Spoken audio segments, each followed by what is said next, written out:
Hello, hello, I'm Mike Bauer, and today I would like to show you how to play natural harmonics. These are super fun, and these are those chimey sounds that you've heard before, I'm sure. Okay, they're a little counterintuitive in that we are not going to press. Normally we're playing on the tips of our fingers and pressing, kind of hard at the beginning when we're learning to play guitar. For these, we're going to actually barely touch the string and still kind of pluck hard. So here we go. They come out strongest in three places. One at the 12th fret, at the 7th fret, and then at the 5th fret. All right, let's do it. So here, if we go over to the double dots, your 12th fret, and you go to the right ridge, the ridge that's just to the right of the 12th fret, okay, right over it, and barely touch the string with your fretting hand, and give it a nice pick. And take your finger off right after. And it chimes. I'll go to the B string, do the same thing. To the G, D, A, and low E. Okay? And there's a little sweet spot exercise you could do to make sure you've got the best sound. So if I go a little too far, you can kind of hear the pitch, but it's not chiming. Hear it? Get to that sweet spot, and it's chiming now. If I go too far the other way, again, it's not chiming, and I'm losing the pitch right there. So you can play with that. Heard that? I passed it, and it came out. So that's great. So let's try it over at the 7th fret now. I'm going to go right over the right ridge at the 7th fret. All right, then to the A string. Pick in, give it a nice good pick, but barely touching. And as soon as you make the contact, take your finger off.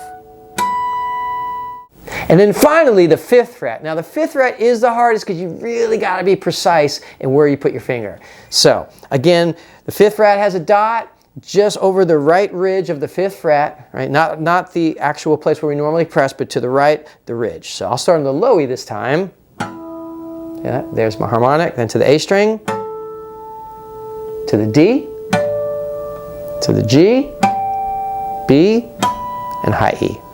Oh! Ah! See that?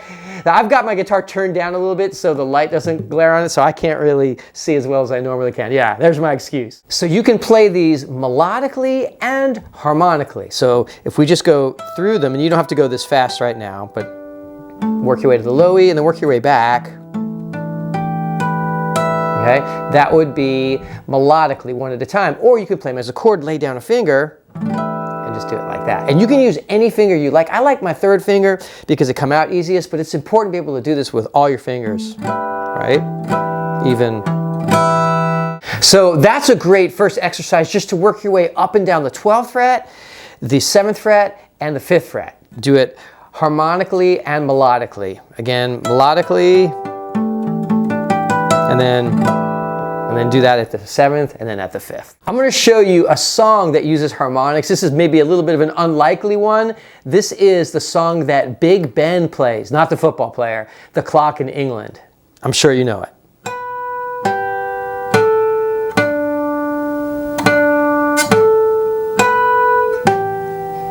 And by the way, this is also a Cheap Trick song called Clock Strikes 10, if you've never heard it, from Live at Budokan. All right, here it is. So starting on the B string, 12th fret, then G string 12. I'll do that again, 12 on the B, 12 on the G. All right, then you go D string 7, then D string 12, and then reverse it for the most part. Do that note again, 12 on the D, then 7 on the D, and then 12 on the B and 12 on the G.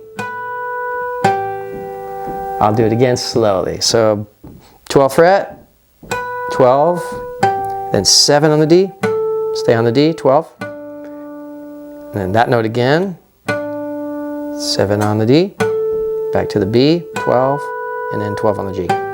That's super fun to play.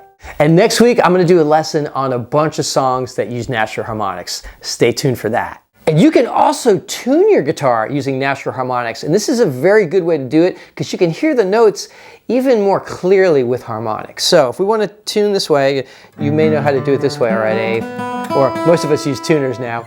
But if we go like this, you've probably heard people do that maybe. So let's go ahead and start. We're going to tune our A string first. So we've got our low E, assuming that's in tune. We go 5th fret on the low E, and then we play 7th fret on the A, and they should sound the same. It's the same octave too. Okay? If you hear whoa, whoa, whoa, whoa, whoa, whoa, whoa, then tune it until wave slows down, and then it'll be in tune when it stops. Sounds good to me. Then tuning the D string, so we go 7 on the A, sorry, 5 on the A, 7 on the D. It's a little sharp. Moving on, then we go 5 on the D, 7 on the G, tuning the G string. That's definitely sharp. I thought my guitar was in tune. Now for this one, as we tune the B string, there's not a perfect way to do it. What I like to do is play the low E string on 7 and just play the open B. Or you could also play 7 on the E and play 12. It's an octave higher then, but then you've got 2 harmonics.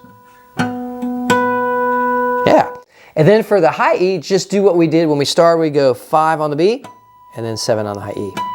That's a little sharp there too. So I also wanted to mention that I have a course, and if you're new to guitar or you would like a fun and thorough refresher and something that's sequential, my course, Take It From the Top, I think could really, really help you. It's the same pedagogy I use at the Nashville Guitar Academy here in Tennessee, and I wrote it so every song gets you ready for either a famous or classic song, so it makes you doubly strong at each level you're at, and after you learn the song in the course, I point you to the classic, which you can find me teaching on this channel. Also, I spend equal time on the big 3, finger picking, strumming, and playing melodies. It's a super boosting course, and if you're looking for something sequential, I think you might really, really enjoy it. It's at Mike Bauer Music on the internet. Well, as always, I hope this has been helpful, and I'm already looking forward to being back with you next week. My next lesson, remember, is going to be a lesson on natural harmonics and songs that actually use them. It's going to be a lot of fun. I hope you'll join me.